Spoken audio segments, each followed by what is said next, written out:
Okay, so we're back after the Chagim, and you're away from the Torah for a little bit of time. You forget. It's important to constantly review, especially halachas, so that we do not forget how to apply them. In Hilchos Mikvaot Siman Reish Aleph, we are holding Sif Yud. We'll try to go until Sin Dalet. Just a quick review of some of the basics, important principles in Mikvaot. We know by now the difference, some of the differences at least, between a mayon and a mikveh. A mayon is spring, a living spring we'd call it, continuously flowing, as opposed to a mikveh or a neshboiren, a water that are standing, enclosed in some area. It could be a pond, it could be a pool, a swimming pool even. Obviously we're talking about rainwater, not just faucet water. Some of the differences are that a mayon is metaher b'mash. Even a little bit can accomplish a great thing, taking that which was tamim and making it tohar. And a mikveh requires 40 se'ah. It requires about 200 gallons of water. Mayon is also metaher b'zoichalin. A mayon can also purify if the waters are streaming, running. Whereas a mikveh cannot be streaming. That is the way it's. There are all kinds of situations that arise that can complicate a mayon and a mikveh. All kinds of situations, so some of which we went through, some of them. There's a keli in the mikveh. We talked about the problem with that. Even though some of the situations are midrabanan, or was in the Torah, it was perhaps not pose a problem. Still, if something is not proper, not acceptable midrabanan, it's useless. So it's important to be familiar with all these details that can invalidate an otherwise good mikveh, even if it's midrabanan, because if you want to make a good mikveh, you have to be familiar, you have to be concerned with all the possibilities that may render this, at least according to some opinions, not a kosher mikveh. And I'm even talking about something just as simple like tiles, putting in tiles into the mikveh. Sometimes, perhaps we'll get it later on, may pose at least a question, even though in the end it may not be a problem, but they pose a question. They're kasher, in other words, any problem to mikveh now that there are tiles there. They raise a question, they raise a doubt about kelim. Kelim, as we will see a little bit more later, come in two types.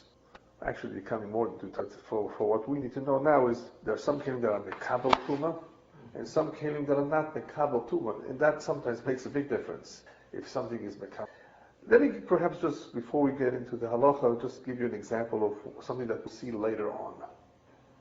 You may have a situation where the water's coming down, mikveh flowing from somewhere, from the roof, from whatever, from another source, are flowing over a keli that's there. Let's just say a keli that is somehow there, a real keli. And that may be a problem. As water's going into a keli, even though they eventually end up in the mikveh, if that keli had a kli kibul, it's not just a flat board, then you're basically having waters that are becoming she'uvim in the midst, in the process. And that you can't have. Unless you first have the 40 sa'ah, the mikveh, then you can add additional water. But, as we will see later on, the Shach points out that if the waters would reach anyway, the mikveh, without that keli is really not helping the waters come in, perhaps that wouldn't be the same problem. It wouldn't pose the same problem. So it all depends if you really need it or not. And that has to do with hamshacha. Hamshacha meaning drawing water from a distance over the ground to reach to the mikveh, which the Mechaber says that whatever is there cannot be mekabel tuma. If you want to accomplish that hamshacha, which is basically drawing the water over a plank or something, still it could pose a problem. That was instrumental in getting the waters to the mikveh or not.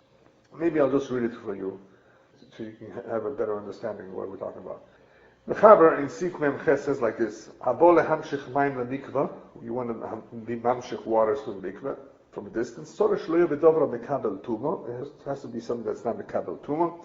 Kigoy make shamim sherotzim lamshichon amokom achel asos mikveh. Like let's say rainwater that you want to basically draw them to another place to make a mikveh. Lo yochaz biyod you should not holding in his hand. Daf. He should not hold on to a daf, to a plank, bi'avirem olav, and make the waters go over them. He should put it on the ground. He should basically draw his hands away from there before the waters reach there. So that's all he says here. Now the Shach says,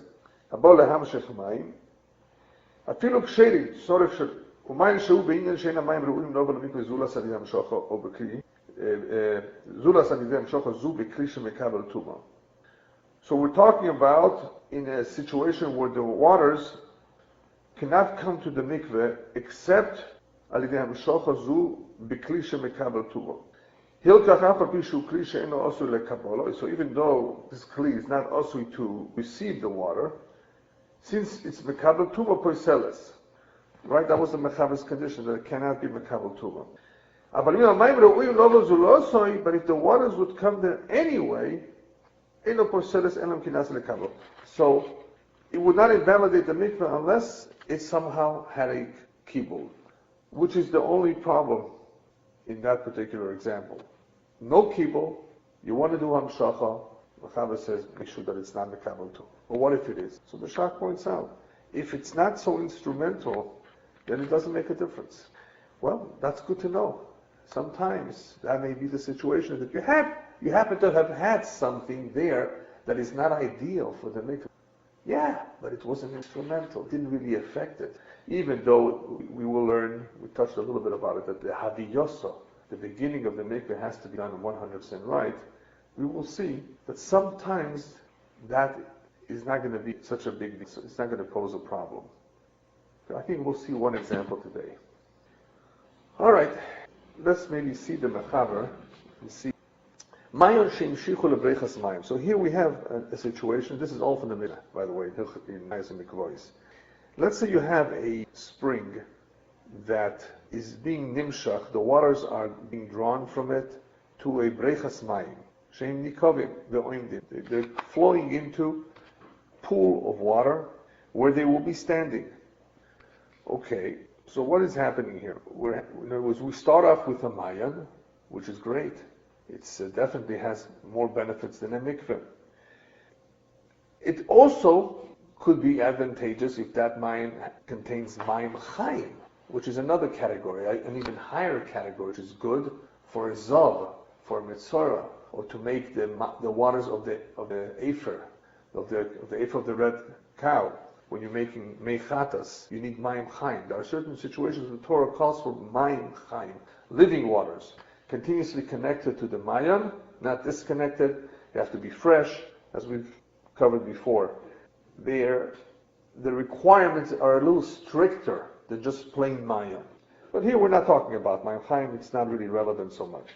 But it's good to know if something has the status of a mayan or a mikveh, because it could make a world of a difference. So, mayon sheimshichu lebrechas mayim shehem nikomim ve'oimdim. What is the din now of this pool, this body of water that is standing now? Remember, the waters are coming from a mayan. So the Mechaber says, yesh lo din mayon. Okay. These waters, even though they're now standing, they have a status of a mayan. Now, im hifsik rosh hakiluach, chozar liyos lo din mikveh. Mechaber makes sure to add, this is on condition that the water is still flowing. But if the waters stopped, then the waters in this mikveh have the status of a mikveh, not of a mayan. But if somehow you got the stream to flow again from the mayam, then it goes back to have the status of a mayam. That's important to know. It could make a difference. And this is from the Mishnah in Mikvaot, Perek Hey.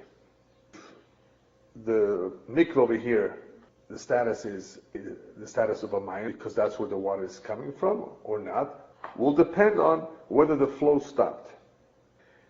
Over there, the Mishnah goes on to add that extra detail about mayim chaim, that if you have too much, if you have more of the mikveh mayim than you have of the mayan mayim, then you would have to wait until the waters of the Mayan are in greater amount over the waters that were there before, in order for them to go back to have a din of Mayim Chaim. In other words, when it comes to Mayim Chaim, you have to have the status of a Mayim in every respect, also in the amounts. But this is assuming that there were waters there to begin with. I didn't even tell you what is going on in this. Was there water there before, or was this an empty pool, a swimming pool? Nothing there before. It's not so clear. Here, even if you read the Mechaber, you can't really tell. He's talking about a situation where there's no mikveh water to begin with. Because let's say there is. Well, that's good to know, because if there is already water in the mikveh and you have Mayan water coming into it, does that Mayan water transform the mikveh water into a Mayan? So you have here a machlokes in two areas. Machlokes number one is, are we then talking about a mikveh or a pool that is empty or not? In other words, is there water there already from beginning? Now, when we say water, it could be rainwater, or it could be mayim she'uvim too. It could be drawn water. Either way, this mayan has the ability to affect something on this water. So the Rambam explains that we're talking about a brecha, a pool that already has water. Beis Yosef, therefore, in learning that shita, according to that shita, had a suffix. Are we talking about only if this pool was already full with water and the connection or the flow from the Mayan stopped? Is then the din that this waters are a mikveh? But had this mikveh been empty, perhaps all the water that came in, even though they were interrupted, perhaps they would still reach the status of a Mayan. That's the suffix that the Beis Yosef discussed. What's interesting is that the Rambam in the Pirush Mishnah seems to imply clearly that even if the pool was empty, the din of Mayan would stop. In other words, once the waters of the Mayan stopped going in, stopped flowing in, it stops becoming a Mayan and it turns into a mikveh. The Rabbit says that we're talking here about an empty pool. And even so, even though the chibur, the connection to the Mayan, stopped, in other words, if he turned it off, somehow he closed off the connection to the Mayan, the status of Mayan ceases to be. Same thing with the Rivosh, the name of Tosfos, and same thing with the Rashba. And I think the Chazon Ish also writes that if the mikveh was empty to begin with, that would be the halacha too. And the Shach also brings down here that in an empty pool we're machmir, that if the chibur to the Mayan stopped, that the din of this pool of water is like a mikveh, which means that you need the 40 se'ah and that it's not mitar bezoichlin. If the waters, however, somehow are able to continue, they don't stop, they're just flowing in, then it could continue to be a Mayan. But here we're talking about a situation, at least the way the Mechaber presents it, that the waters were disconnected, that's all you have is this water there, and whether the waters are entirely from the Mayan, or they joined or were added to the waters that were there from before, it makes no difference. Presently, this body of water that's standing has a din of a mikveh and not of a Mayan. The other machlokes was concerning the word hifsik in the Mishnah. What does it mean, hifsik, the kiluach, the flow stopped? The Rambam explains that hifsik means that the waters of the Mayan stopped continuing from the brecha and on, beyond.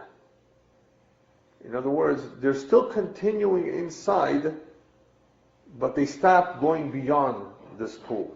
That's a very important difference. The waters remain inside. And the Rash and the Rosh and the Raiva, the Rajva says that we're talking about a complete disconnect from the Mayan. So, according to some opinions, if the waters are not disconnected from the Mayan, basically, but they don't flow out, continue out, this would still be a Mayan then. Where are we saying hifsik? Hifsiku from going on further, or does hifsiku mean just hifsiku from the mayan itself? That's the other machlokes. The Shuchan Aruch seems to only bring here the das of the Rosh and the Rash. Does not bring here the example of the Rambam of what would be if they discontinued. In other words, they stopped flowing beyond the mikveh, but they're still flowing into the mikveh. Anyway, I saw in the Lechem the Simrod Darkei Tshuva that one has to be machmir also like the Rambam, in the Rambam scenario. Chazon Ish over here has a question as to what size that connection between the mayan and the mikveh has to be. If it's enough just to have a little bit because it's waters of a mayan, remember? Or do you need kishvaferes hanod? Do we need like the 2 fingers? Remember the diameter of 2 fingers rotating in the hole? And he says that it makes more sense here that that's what be required, is a shira of a shvaferes for the connection between the mayan and the mikveh. All right, so that's the situation of a mikveh in a mayan that have been connected. The only question is, what's the status of the waters now in the mikveh? The waters originally came from a mayan. It seems to be that somehow, if the water stopped, then the waters in the mikveh are in mikveh. If the waters did not stop, they're continuing. As the Mechaber says, then these waters have the status of a mayan, which is better than the plain mikveh. Sif Yud Aleph. Mikveh mayim she'uvim she'imshichu olav mei mayan. All right. This is a similar situation where you have a mikveh of water, and these waters are she'uvim. They were drawn. They were filled somehow from a faucet, a hose, or whatever. She'imshichu olav mei mayan, that you put mei mayan into him. Afilu mei hamayan mu'atim. Even though the waters of the mayan are less than the waters that were there before, here you see a great example of how the little waters, the lesser waters of the mayan are metaher, the mayan she'uvim, hamerubim, bein kodmu mei mayan she'uvim, bein kodmu she'uvim mayan, whether the waters that were she'uvim, which are greater in amount, were there before, or whether they came afterwards. Now, that is not the case in a regular mikveh. In a regular mikveh, you first have to have the 200 gallons of real mikveh in order to later on to add maim shuvim and not have any problem with it. But if you don't have that boim so, the 200 gallons that are required, you can't start putting in maim shuvim. You first have to start off with the required amount. So here we see that the maim of a mayan can be not only less, they can even come in before, they can come in later, and they will not pose a problem whatsoever. As we will see later on, still these waters, even though they're metaher, they have the effect of being metaher, the waters that are shuvim, but the Ramah says, you should only immerse in it if the waters are standing. This kind of a situation is not really better than the other example we gave earlier, where you have river water. The majority of that river water is coming from the rain, and that rain water came down in greater amount than what you had on the soichalim, that which was stream, which we stay away from, unless you somehow enclose that area in the river and make it like a mikveh. It would be a problem to immerse yourself in that river if you know the situation is such there's much more rainwater than the original water streaming down. So here he said, yeah, but it's streaming down. Remember, it's not a maya. Right. So that's the problem. And there's different shitas even on that. What are we concerned with about it? Because if you start off with the rainwater, then why should the noitfin make trouble? That was a whole different sugya. Here, the Ramah is saying it shouldn't be any better. The fact is that the mayon, the waters from the mayon are very good, that they are metaher, even the mayim she'uvim that are there from before, that came later. But it does not mean that this little bit of mei mayon can now transform the whole thing to have all the benefits of a mayon. it makes it a kosher mikveh, but you have to be toivel in it with the waters in one place. Waters meaning to flow. In other words, you wouldn't have that benefit of zoichlin, even though it was metayr the maim she'uvim. This is taken from the Rashba, this particular halacha. That's what the Mekor is.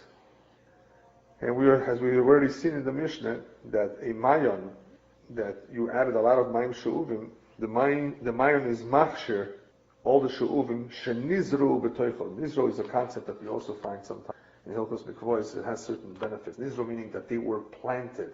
In other words, you are connecting them and transforming them into a higher quality of water. In this case, the maim she'uvim are being transformed or elevated with the waters that were seeded into them. That's the seed. What kind of waters were seeded into them? Waters of a mayon. Or the other way around. In other words, the mayon goes into the she'uvim, or the she'uvim goes into the mayon, they would be okay to be toivel in them. Yeah. But the condition is that this is only good for being toivel be'ashboirim. The waters are standing and not bezerch. Like the Ramah says. Kol mokam ein litbol bo rak be'ashboirim. From the Rashba, and actually the Shach over here, it's mashma that this din is even if there's no 40 se'ol in the mayon. In other words, even if you just have a little bit of water. And that's what appears from the Lashon of the Rabbi too. He says, afilu mea mayim mu'atim, he doesn't mention any to have 40 se'ol. The mayon has that advantage, but it's metayr the maim she'uvim, and even though it's just a little bit of water, that's a great benefit. You know, if you had that kind of a situation, where in the pool that is being built or used as a mikveh, you don't have that much megeshomim. This would, in some ways, do the job for you. All right. Then we have if yud beis. This is already a completely different concept. Mayon she'eviru al gabe achorei kelim v'imshichu lemokom acher chozar liyos loidim mikveh. This is a chidush. You start off with a mayon, but because you took the waters of the mayon and you made them pass over in the back on top of kelim, and on the way they landed somewhere and continued to be a pool of water. That pool of water, the status of it is chozar liyos loidin mikveh. Even though it started off as a mayon, because you made it go through achorei kelim. This is also taken from the Mishnah. The chiddush is that these waters are no longer a mayon. This is all a gzeira, midrabanan. Bilvad shelo yitbol al achorei kelim mamish. Even though they become a mikveh, because the status of these waters are kosher, this is on condition that one is not toivel on the back of the keli. So we've seen this idea before, about the problem of being toivel in a keli, where people might make the mistake, that even though in some cases it's okay, in other cases it's not. So here we have basically two halachas, this particular. We have the halacha of the mayon being over agabe safsol, which is the words of the Mishnah, safsol, like a bench, or something similar to it. Here Mechaber only says agabe achore kelim. So we're talking about, even though this keli does not have a base kibble, because a keli that has a base kibble, in other words, it can receive the waters and hold the water, is obviously more problematic. So here we're talking about, even though this keli has no base kibble, so the waters do not become mayim she'uvim. The din here, the chiddush was that these waters that came from a mayon over a safsol are now like a mikveh. And therefore, you need 40 se'ol, and it can only be used be'ashboirim. In other words, the waters are standing and not zoichalim. So this is a din midrabanan, which we saw before. Part of it has to do with leharchik mitvila b'toich kli. The people should not make them being toivel inside of a kli. So the Chachamim made it that this mayon is no longer a mayon, but it has the din of a mikveh. Even though it doesn't appear to be these waters should lose their status just because they went over a kli that has no base kibble. But it's a derabanan just to distance people from the possibility of making a mistake, that it's okay to be toivel in a kli.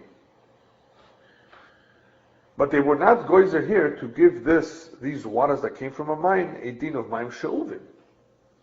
Right? They said, you know what? These waters that came from a mine are still okay, but they have the din of a mikveh.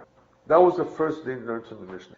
The second din is that he should not be toivel ala chure keli mamash. He should not be toivel on the back of the keli mamash, which is also for similar reasons.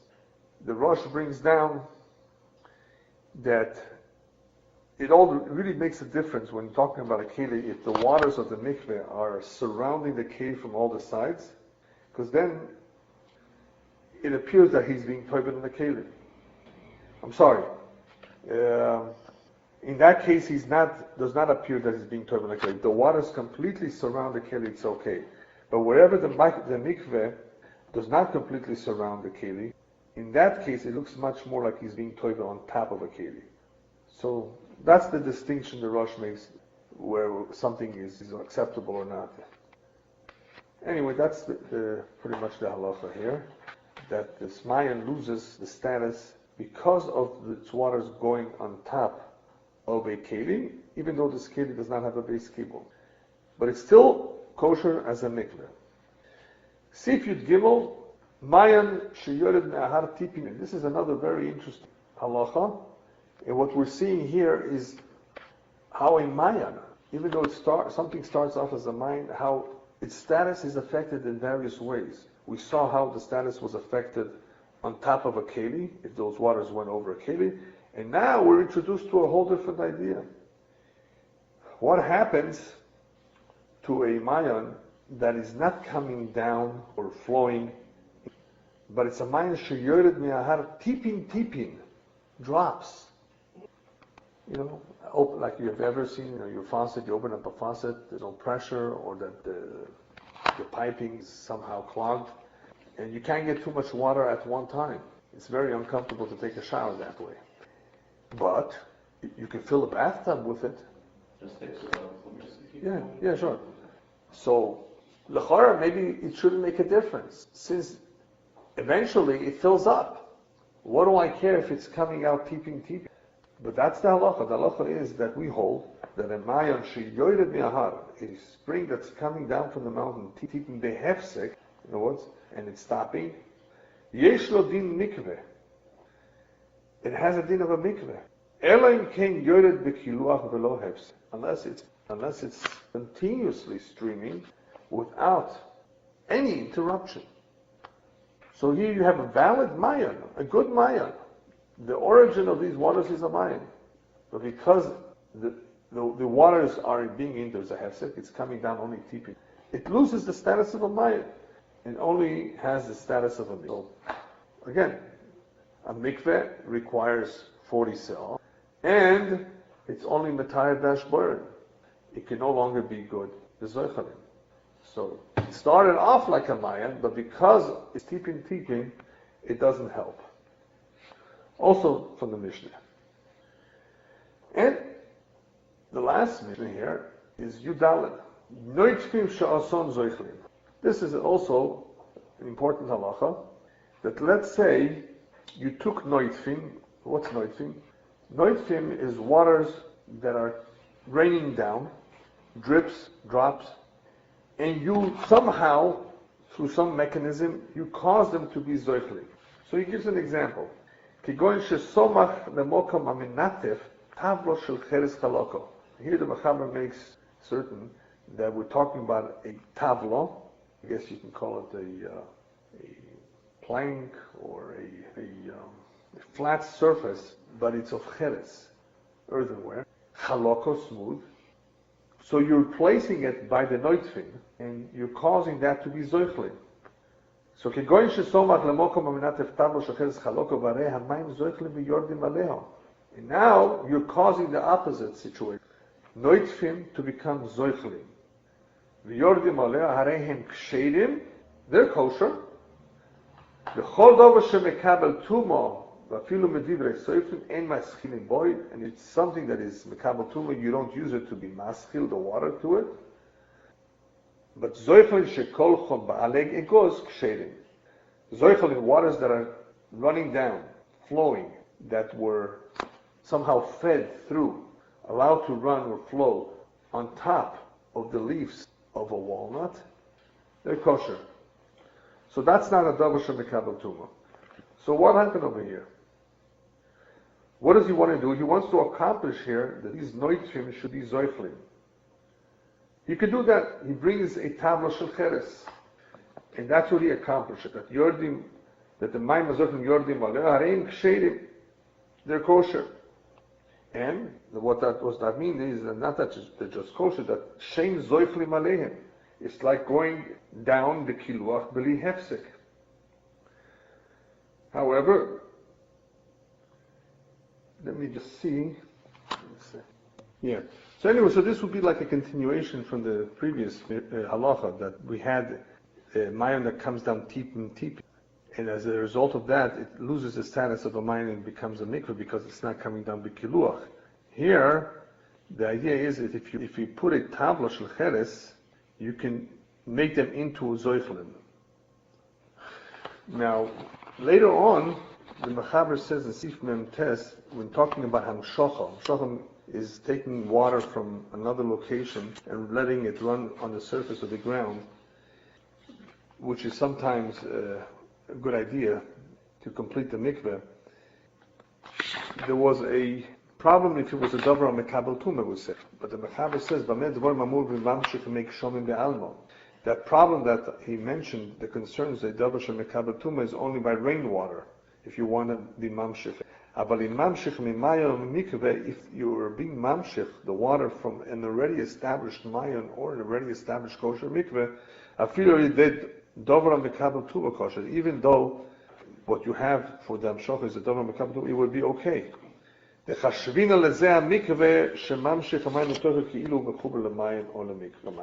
then we consider this mikveh that you're being mamshich water to it as though it is connected to the mayon or to the other kosher mikveh from where the waters are coming.